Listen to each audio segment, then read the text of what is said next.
Welcome back to the Deep Dive. Today we are heading down south. And I don't just mean the American South, I mean deep south. Right. Into the cypress knees, the sawgrass, all of that humidity that just hits you like a wet blanket.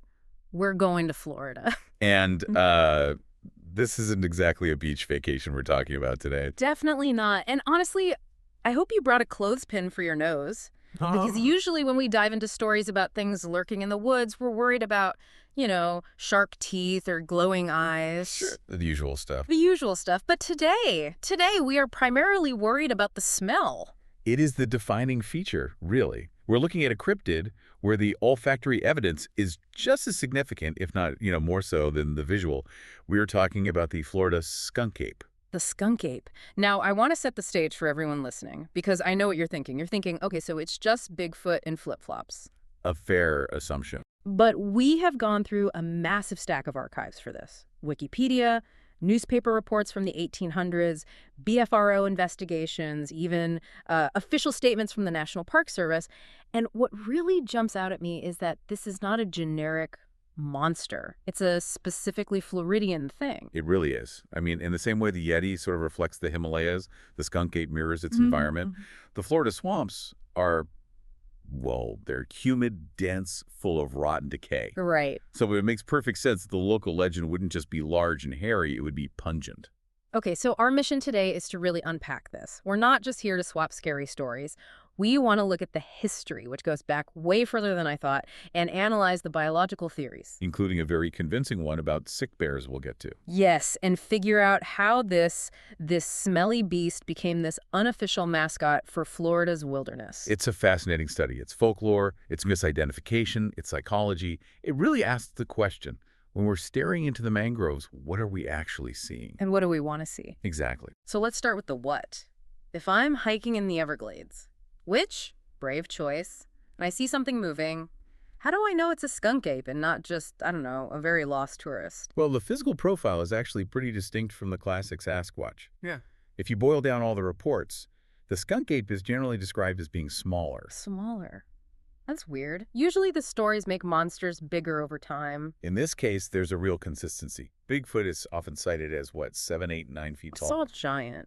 Yeah. The skunk ape usually clocks in between 1.5 to 2.1 meters. So that's roughly 5 to 7 feet. That's human size. I mean, that's a basketball player, not a building. Correct. And that actually makes sense for the terrain. The Everglades isn't a place for giants. It's dense. It's muddy.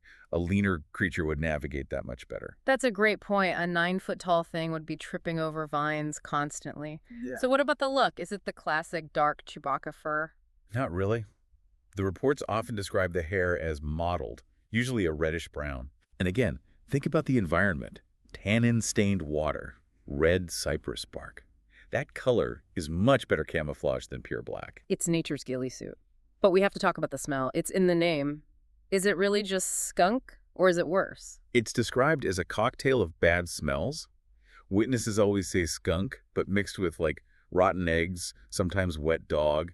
It's a very visceral detail. It adds a weird layer of realism, doesn't it? Because if you're just making something up, you probably imagine claws or red eyes. I don't think your brain's first instinct is to hallucinate the specific smell of rotten eggs. That's a very good point. Olfactory hallucinations are much rarer than, seeing tricks of the light. When you have multiple witnesses decades apart reported the same specific stench, it suggests there's a physical source for it. And because of that smell, it has some amazing nicknames. Swamp ape, Florida Bigfoot, sure. But my absolute favorite, the one from Putnam County. Oh, you have to be talking about the Barden Booger. The Barden Booger, yes. It sounds less like a monster and more like something you'd get in trouble for saying at the dinner table. It sounds ridiculous now, but booger comes from bogeyman. It's a really old rural term. It shows you how local these roots are. This wasn't invented in Hollywood. Okay, so we have the profile. Human-sized, reddish hair, smells awful, lives in the swamp. Now, usually with these topics, I assume the stories are modern, internet, creepypasta, that kind of thing. Right. But looking at the timeline here, this goes way, way back. That's the key. This isn't an internet invention at all. The folklore in Florida, Georgia, Alabama, it goes back to the European settlers. We have a specific report from 1818. 1818. That's over 200 years ago. Florida wasn't even a state then, was it? It was a territory. And this report, from what is now Apalachicola, was in the local papers. It was a story about a man-sized monkey. I love that phrasing, man-sized monkey. Well, they didn't have the word Bigfoot. Most people had ever seen a gorilla, so they used the words they had. It's a monkey, but the size of a man. And what was this man-sized monkey doing? This is what makes it feel so grounded. It wasn't howling at the moon. The report said it was stalking fishermen and raiding food stores. It was stealing their groceries. Exactly. It wasn't a ghost story. It was a nuisance animal story. This thing is stealing my food. That implies a real animal driven by hunger. And we have to touch on the indigenous connection.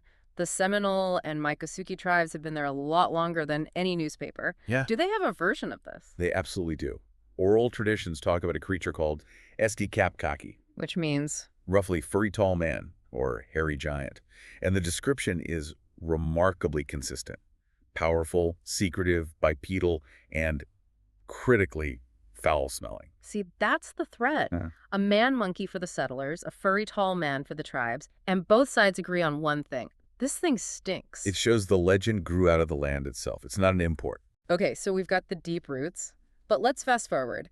Because if the 1800s were the ancient history, the 20th century was the blockbuster movie version. The stories get really weird, and some are just hilarious. They do. As Florida's population grew, the encounters got more frequent and much more bizarre. We have to start with the Bat Tower incident. 1929, Florida Keys. The name alone, the Perky Bat Tower incident, sounds like a kid's book. It does, but it was a real thing. A developer, Richter Perky, built this tower on Sugarloaf Key to house bats that would eat mosquitoes. A noble goal in the Keys, for sure. Very. But shortly after it was built, witnesses said a large ape-like creature was drawn to it. It inspected the tower and apparently did not approve. He was a building inspector. It seemed so. The creature reportedly grabbed the tower and just started shaking it violently. It shook the whole tower. Shook it so hard all the bats flew away and never came back. Then it just ran off into the woods. I love that. The skunk ape shows up, ruins a public works project, and just leaves. Nope, no bats here. It's a funny one. But then it gets much more frightening a decade later. 1942, Sewanee County. The car hanger story. This one gave me chills. This is not funny at all. No. A man is driving down an isolated road. A creature rushes out of the brush. But instead of just crossing the road, it grabs onto the vehicle. And cars back then had those running boards on the side. Exactly. Jumped onto the running board, held on, and just started beating on the door and the roof for half a mile as the guy was driving. Oh my God. Can you imagine? Pitch black, 1942, no cell phone, and a monster is trying to pry your door open while you're going 40 miles an hour. That story really escalates the skunk ape from a shy giant to something aggressive, and that theme just explodes in the 1970s. The 70s, the golden age of the skunk ape. It seems like everyone in Florida was seeing this thing. There was a huge surge of sightings, especially in Broward and Palm Beach counties. And this wasn't just stories. Law enforcement got involved heavily. Yeah, tell me about the deputies. This wasn't just a prank call. 2 Palm Beach County deputies, Marvin Lewis and Ernie Milner, filed an official report. They said they were stalked by an ape-like creature in a citrus grove.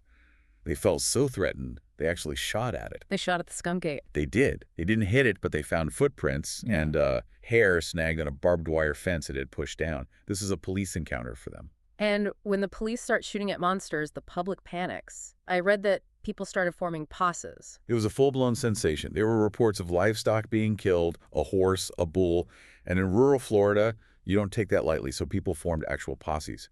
Trucks, rifles, spotlights, the whole thing. That's incredible. The whole town mobilizing to hunt the beast. A local police officer even reported hitting it with his car.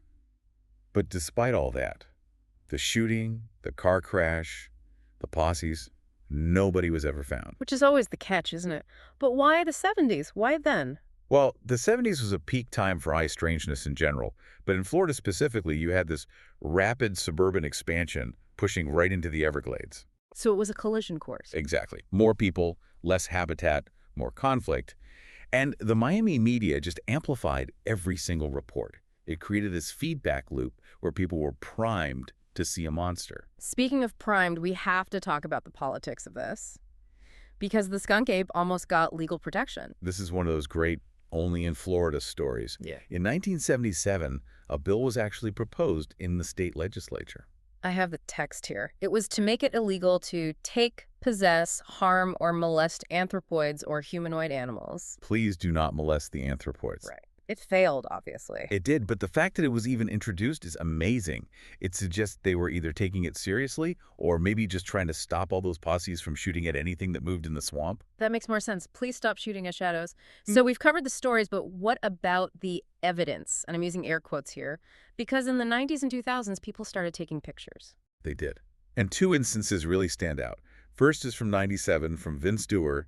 And again, look at the witness. He was the Ochope Fire Control District Chief. A fire chief, a credible guy. He's driving in Big Cypress, Right. sees a dark figure cross the road, snaps a photo. It's blurry, it's a total blob squatch, but it sparked over 50 sightings in the next 2 weeks. The power of suggestion again. One photo and suddenly everyone's seeing it. But my favorite story, and you have to walk me through the logic here, is the lima bean theory. Ah, yes. Dade Shealy. He's a tour operator, probably the most famous skunk ape proponent.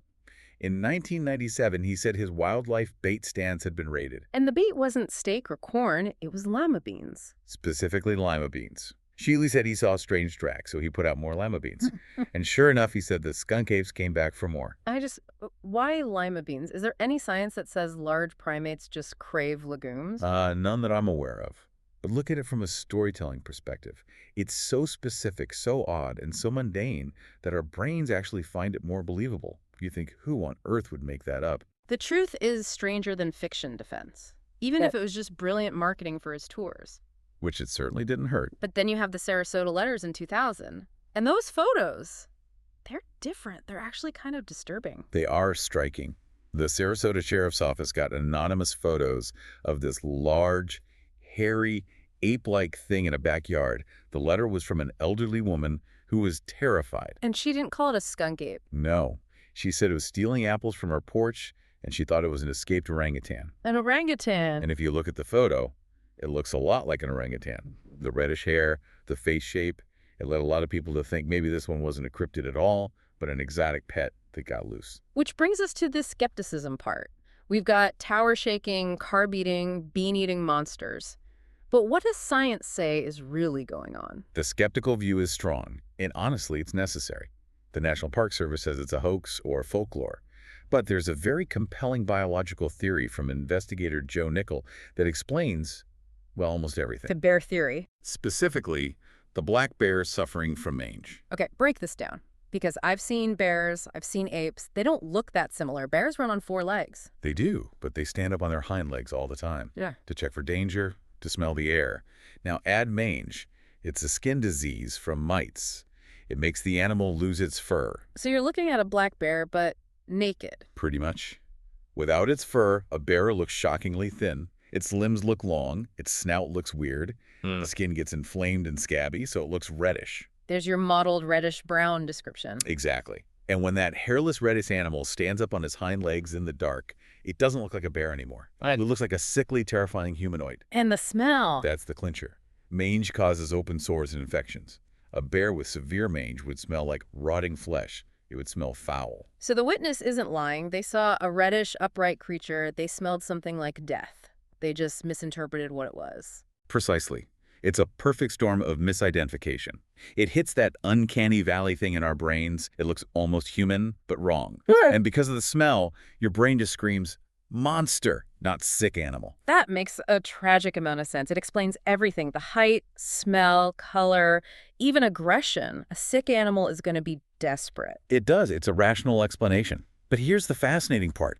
Even with that explanation, the legend hasn't died. In fact, Florida has just embraced it. It really has. The skunk ape went from monster to mascot. I was reading about Gatorland, the theme park. They used it for marketing. They did. During the COVID-19 pandemic, they used the skunk ape's awful smell to promote social distancing. No way. Yes. The campaign was, stay as far apart as you would from a skunk ape. That's brilliant. That shows how deep this is in the culture. It's an industry. You can buy Skunk Ape t-shirts, go to Skunk Ape conferences. It's a community event. Mm-hmm. And despite the skepticism, the sightings have not stopped. No, they haven't. This stat surprised me. Since 2010, 48 out of Florida's 67 counties have reported sightings. That's a huge spread. It's not just one little swampy town.